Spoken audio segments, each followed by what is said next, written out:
स्थिर चेतना में हलचल के कारण तरंगें उत्पन्न हुई। उन्हीं तरंगों ने रूप लेना शुरू किया।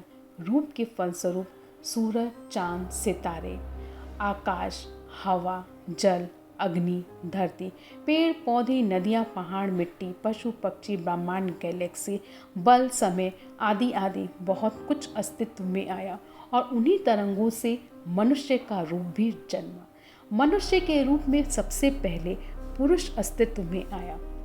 मनुष्य को एक साथी का भाव उत्पन्न हुआ, या ये कहें कि ऐसा एहसास हुआ कि कोई साथी होना चाहिए। फलस्वरूप स्त्री का जन्म हुआ, या ये कहें कि स्त्री अस्तित्व में आई।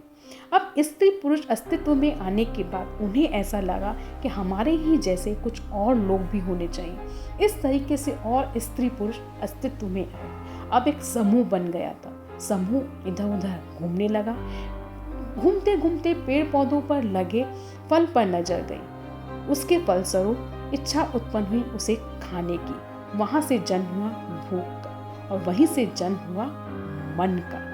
मन जो कि बाहर के दृश्य को, बाहर की चीज़ों को इंद्रियों के माध्यम से हमारे अंदर रिकॉर्ड करता है, या ये कहें कि छवि बनाता है।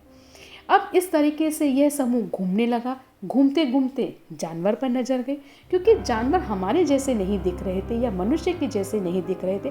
वहाँ से जन्म हुआ डर का। डर की वजह से सुरक्षा का भाव उत्पन्न हुआ। सुरक्षा की वजह से मनुष्य अब ठिकाना बनाकर रहने लग गया।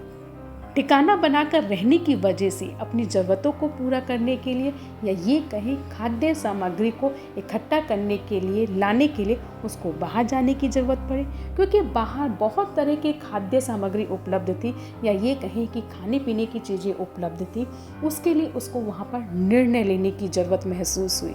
निर्णय लेने की ज़रूरत महसूस होने के कारण बुद्धि का जन्म हुआ। बुद्धि जो कि लॉजिकली सोच समझ के अपने उचित निर्णय ले सके। मनुष्य ने बुद्धि का उपयोग करके कई चीज़ों को खोजा, जिसके फलस्वरूप बहुत सारी चीज़ें अस्तित्व में आईं, जैसे कि आग, पेड़ पौधों की पत्तियों का उपयोग करके शरीर को ढकने के लिए कपड़ा, जरूरत महसूस होने के कारण बुद्धि का उपयोग करके खोज के कारण, इच्छा उत्पन्न होने के कारण तरह तरह की चीज़ें अस्तित्व में आने लग गई। हम जिस तरह का एहसास करते हैं, महसूस करते हैं, ये कहें कि भाव उत्पन्न होता है, उस तरह की चीज़ें अस्तित्व में आने लग जाती हैं। धीरे धीरे काम करने के तौर तरीके बनने लग गए। उनको हमने संस्कार कहा, जैसे कि ठिकाना बनाकर रहने का संस्कार, कपड़ा पहनने का संस्कार। समय बदलता चला गया, इंसान की ज़रूरतें बढ़ती चली गई, ज़रूरतों को पूरा करता चला गया, और इस तरीके से धीरे धीरे मनुष्य का विकास होता चला गया। जब बहुत सारी चीज़ें अस्तित्व में आने लग गई, मनुष्य की मन, बुद्धि, संस्कार के विषय वस्तुएं भी बढ़ती चली गई। अब बहुत सारी चीज़ें होने के कारण वहाँ से जन्म हुआ दुविधा का, कन्फ्यूज़न का। अब वहाँ से शुरुआत हुई कॉम्प्लिकेशंस की। उसको अब ये पता ही नहीं चल पा रहा था कि उसकी क्या चीज़ की ज़रूरत है, क्या चीज़ की ज़रूरत नहीं है, क्या उसके लिए उपयोगी है, क्या उसके लिए उपयोगी नहीं है। और बहुत सारी चीज़ें अस्तित्व में आने के कारण अब मनुष्य खुद अकेला सब चीज़ें नहीं कर सकता था, इसलिए छोटे छोटे समूह बनने लग गए। अब मनुष्य छोटे छोटे समूह बनाकर अलग अलग जगह रहने लग गया। इन छोटे छोटे समूह को ही हमने परिवार कहा। अब यहाँ से मनुष्य के जन्म का तरीका भी बदल गया। समय के साथ साथ जैसे जैसे चीज़ें बदलती हैं, भाव दशा बदलती है, वैसे ही और भी बहुत कुछ बदलता चला जाता है। अब जगह जगह पे अलग अलग वातावरण होने के कारण अलग अलग तरह की खेती होने लग गई। उनके खान पान, वेशभूषा, बोलचाल, पसंद नापसंद में भिन्नता आने लग गई। मतलब कि भिन्नता और तरह तरह के कल्चर अस्तित्व में आए। अब आने वाले मनुष्य में भी उनके अलग अलग तरह के स्वभाव और खासियत होने लग गई। लेकिन अब जब मनुष्य ने किसी दूसरे मनुष्य को अपने से बेहतर करता हुआ पाया, तो उसको हराने की या उससे आगे निकलने की इच्छा उत्पन्न हुई।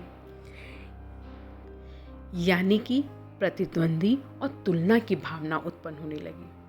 इसकी वजह से उसके अंदर चिंता आने लगी। कि मैं क्या करूं, कैसे करूं। यहाँ पर मनुष्य अपने आप को दूसरे मनुष्य से अलग समझने लगा, जिसकी वजह से अलगाव का भाव उत्पन्न हुआ। इस अलगाव के भाव की वजह से असुरक्षा का भाव भी आया। इस अलगाव भाव को ही हमने अहंकार कहा, मैं कहा।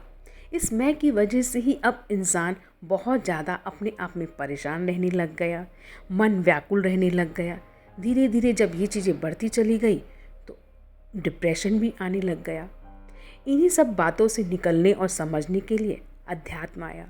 अध्यात्म जो हमें निश्चिंतता और हल्केपन के साथ जीवन जीना सिखाता है। आप सभी के प्यार और सपोर्ट के लिए thank you. Truth bless us all.